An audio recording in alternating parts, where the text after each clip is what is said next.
Hey, what's up? Welcome back dito sa ating Child Dito sa Box TV. Alright, so tayo nagbabalik na naman mga babayan para sa isa na namang reaction video at ngayon ay pag-uusapan natin, no?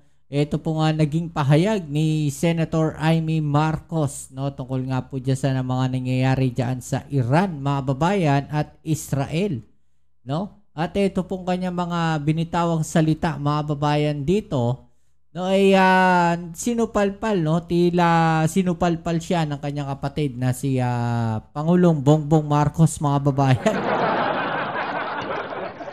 No, at nako, etong si VP Sara Duterte, no, meron pong nabuko, mga babayan, no, na ito pa lang si VP Sara Duterte ay mayroong ginawa, mga babayan, no. Yan ang ating alamin ngayon at pag-uusapan.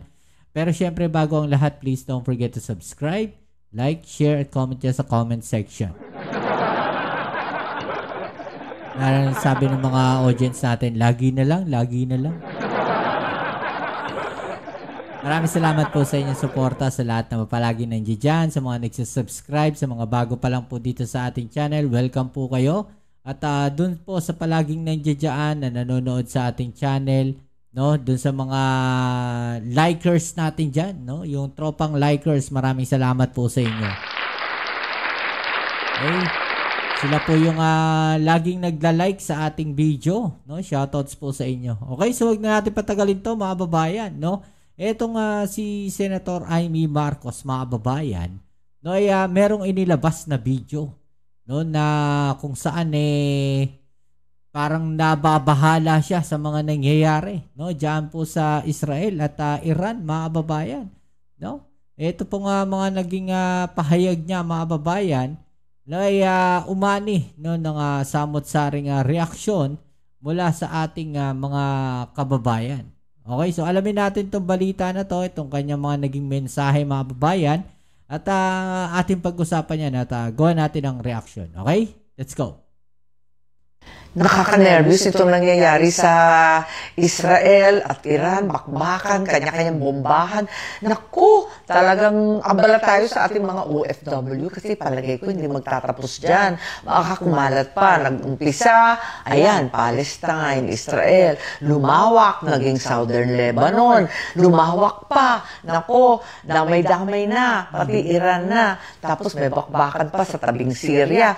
Ang problema nito, kadami-dami, milyon-milyon ng Pilipinong OFW, maiuuwi ba natin lahat sila? Yan ang problema. Unang-una, may sasakyan ba? Ngayon na hindi na nagliliparan. Pagkatapos nun, yung mga opisyal lang ang nabalitaan ko na nakalabas. Paano yung milyon-milyon Pilipino, lalo na yung mga nasa kampo, nasa disyerto, nasa malalayong lugar? Naku, dapat likasin natin lahat yan kung paano. Yan ang tanong. At yung iba naman, matigas ang ulo, ayaw magsialisan, paano walang hanap buhay na atupagin dito? Yan ang nakakatakot. Siyempre, ikalawa, ang problema natin, yung presyo ng langis. Nako, yung Hormuz na yan, yan yung dagat kung saan dumadaan lahat ng langis. Sabi nila, 40% daw ng lahat ng oil products ng buong mundo. Naku, pag hinarang yan ng Iran, paano na tayo? Wala ng oil. Ayan ang problema. At higit sa lahat, siyempre, yung presyo na magtataasan ng todo-todo pag kinapos. At ikatlo, nako, ang balita, ang pinakamatinding kliyente, $400 billion ang kontrata ng China sa mga taga-Iran para sa kanilang langis. So, kapag hinarang yan, baka magwala na rin ng China. Paano aandar lahat ng pabrika doon?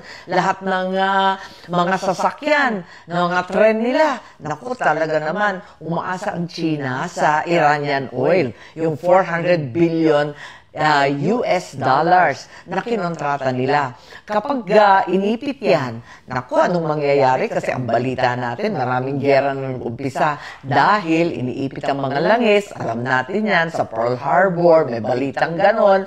Alam din natin yung sa Libya. Kaya kinakailangan alamin natin at sana ipagdasal natin ng matindi na maghinahon silang lahat. Kuminahon talaga. Paano ba yung tinatawag na de-escalate?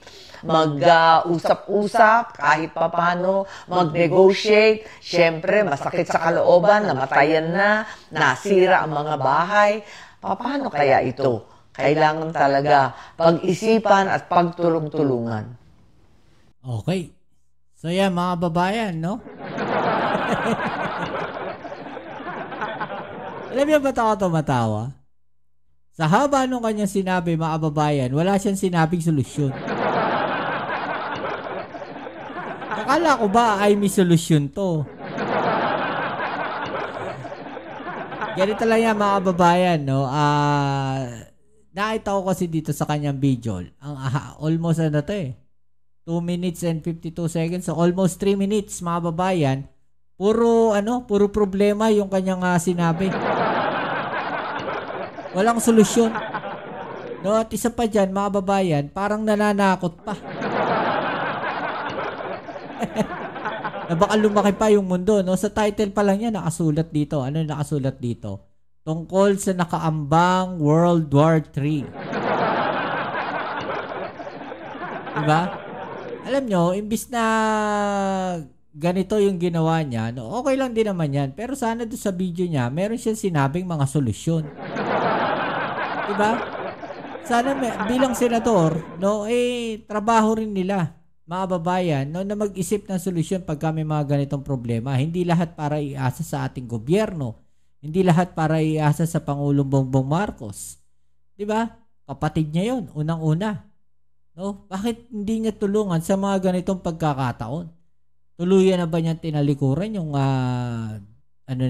yung relasyon nila bilang magkapatid? Mga babayan? No?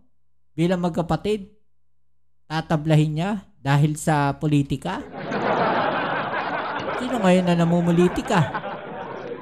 Di ba mga babayan, imbis na puro daldal siya dyan, puro daktak siya dyan, mga babayan, dapat nag-usap-usap na sila. No, ng mga senador. Dapat nag-isip na sila ng solusyon. Dapat kinausap na nila yung Pangulo. Nag-isip na ng solusyon, gumawa na ng solusyon. No, kung hindi nakakalipad yung mga eroplano, bakit hindi gawa ng solusyon? 'Di ba? Hindi yung puro pananakot, puro problema yung sinabi doon sa video niya. Wala tayo narinig na solusyon eh. Puro problema yung narinig natin. Para lang siya nagkwento. No, ikinuwento lang niya kung ano yung nangyayari. Pero in reality, mga babayan, wala siyang binigay na solusyon. Nakala ko ba ay may solusyon? Oh. Ano sabi nung kababayan natin dito? Ano plano niyo ma'am sa mga OFW? Ano daw plano do sa mga OFW? Ano, ganun na lang? Oh. Ano sabi pa rito? Tumulong na lang kayo sa gobyerno. Huwag na puro paninira at politika. Tama naman, di ba? Ayan, oh. Tumulong na lang kayo sa gobyerno. Huwag na puro paninira at politika. Di ba? Sawa na yung mga babayan natin sa politika. No? Ang kailangan nila ngayon, solusyon. Ang kailangan nila, no, kung ano yung dapat gawin ng ating gobyerno. Diba mga babayan? At para magawa yun ng gobyerno ng ating Pangulong Bongbong Marcos, kailangan ng tulong ninyo. Baka may mga suggestion kayo. Diba? Hindi yung sasabihin ninyo, kayo lang, alam ninyo kung ano yung solusyon. Baka sumagot na naman si BP Sara dyan. No, baka sabihin na naman ni BP Sara, alam ko yung solusyon pero hindi ko gagawin. Hindi ko sasabihin. Diba mga babayan? O, kagaya yung nangyari doon sa bigas. No, binatikos niya. Alam niya daw kung paano pabababain yung presyo ng bigas pero hindi niya raw sasabihin. Ganun ba? Ha? Pag tumakbong presidente yan sa 2028, yung ba yung iboboto ninyo? Yung merong alam na solusyon pero hindi niya gagawin? Yung hindi makikipagtulungan? Ito yung tamang panahon para magtulungan tayo. No, ito yung tamang panahon para tulungan ng gobyerno pero hindi.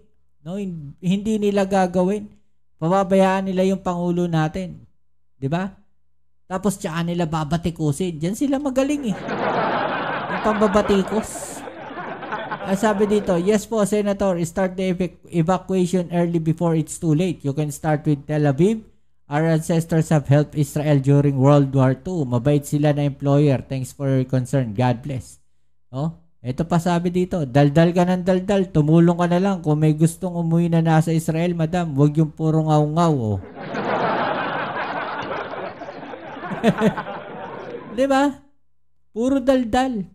Oh, ayun, oh, sabi dito, daldal ka ng daldal. Tumulong ka na lang. Kung may gustong umuwi na nasa Israel, huwag yung puro ngaw-ngaw. Wag daw puro ngaw-ngaw, wag puro daldal. No, wag puro press release. Okay? So ito mga babayan, sumagot na. Umaksyon ang ating Pangulong Bongbong Marcos diyan. No? Ito yung ginawa ng ating gobyerno. Okay? So panoorin natin 'yan, no? Talaga namang mas masarap panoorin 'to kasi ito may solusyon eh. Si Senator Amy, walang solusyon. Kwento, meron. O, eto na. We have raised alert level 3 in Iran and Israel. I have directed all concerned government agencies to take the necessary steps to ensure the safe, timely, and orderly return of our Filipino workers who wish to avail of the voluntary repatriation program. Secretary Hans Kakdak is in Amman, Jordan, and is scheduled to receive the first batch of 26 repatriates from Israel at the King Hussein Crossing. In Israel, we have already provided food packs and financial help to our kababayans. Many are staying in our migrant workers' office hostel with more space ready should it be needed. We are processing over 200 requests for repatriation, and we are moving quickly to bring them home, while others have opted to remain at work. We continue to monitor our OFW caregiver who remains in hospital, stable but still on oxygen support and a ventilator. We are in touch with her family and are making sure she gets the care that she needs. In Iran, our embassy is preparing for the repatriation of an initial batch of 8 Filipinos in the coming days. Upon arrival in the Philippines, they will receive immediate support from the government, including 150,000 pesos in immediate assistance, some accommodation, transport, and livelihood support with training vouchers to help them recover and to start again. And for those who choose to stay home for good, we will be there to help with skills training, job matching, startup capital, and support to begin a small business or find new opportunities. I urge our fellow Filipinos to coordinate with our embassies in Tel Aviv and in Tehran. Please follow their guidance, inform them of your situation, and do not hesitate to ask for assistance. Your government continues to act and is ready to serve to protect your safety and well-being. Nothing is more important than the safety of every Filipino. Ayan mga babayan, no? Kumilos na ang ating Pangulong Bongbong Marcos. No? May solusyon yung Pangulo natin. Hindi kagaya ni Senator Amy. Puro daldal, puro ngaw-ngaw. Mga babayan. Ito, ano yung solusyon ng Pangulo natin? Di ba? Kumilos na doon. Nagre-ready na sila doon sa mga repatriation, yung mga gustong umuwi. Mga babayan, tutulungan ng gobyerno natin. No, may financial support. No, 150,000. Kung di ako nagkakamali. Doon sa mga uuwi. No, bibigyan pa sila ng trabaho, mga training. Mga babayan, susuportahan sila ng gobyerno. No, na magmamatch doon, hahanapan sila ng trabaho na magmamatch doon sa trabaho nila. No, at siguro kung malamig-lamig na yung sitwasyon diyan sa Israel at Iran, pwede na uli silang bumalik. No, na makapagtrabaho. 'Di ba? Pero si Senator Amy, walang ginawang solusyon. 'Di ba? Ito, yung Pangulo natin, tahimik lang. Hindi nagdadaldal. Yung ginagawa niya ngayon, nagtatrabaho siya. No? Tsaka niya ngayon sasabihin kung ano yung plano ng gobyerno. Diba? Mate sila lagi dito. Pag ganito, diskarte ng Pangulo. Diba? Umaatake pa lang sila, yung gobyerno natin, gumagalaw na pala. No? Ito dapat. No? Ganito dapat. No? Hindi kagaya nung busy natin. Walang ginagawa. Busy dun sa Australia. Busy siya. Busy. Busy mamuliti ka ron. Yung mga sa Australia. Busy mag-rally. Ayan na natin. No, yun yung trip niya eh. Yun yung gusto niyang gawin. No, mga babayan. 'Di ba? Yung yung maghanap ng solusyon, no, paano makakuha ng mga suporta sa pagpapalaya sa kanyang ama, no? Pero yung mga problema ng mga babayan natin diyan sa Middle East, no, diyan sa Israel, no? Wala siyang ginagawang problema. Pero madalas siya, no? Madalas siyang nakikipag-usap sa mga OFW. Bakit ngayon hindi sila pumunta ron kausapin nila yung mga OFW ron? Di ba? Bakit ngayon hindi nila magawa yan? Di ba mga babayan, natatakot din sila? No? So ayan, ano masasabi niyo dyan, no? Sa next video na lang natin yung natuklasan, no, na ginawa ni BP Sara, mga babayan. Abangan niyo yan, ha? Gagawa natin ng reaction yan. Okay, so yan muli. Maraming salamat sa lahat ng mga patuloy na kasuporta dito sa ating channel.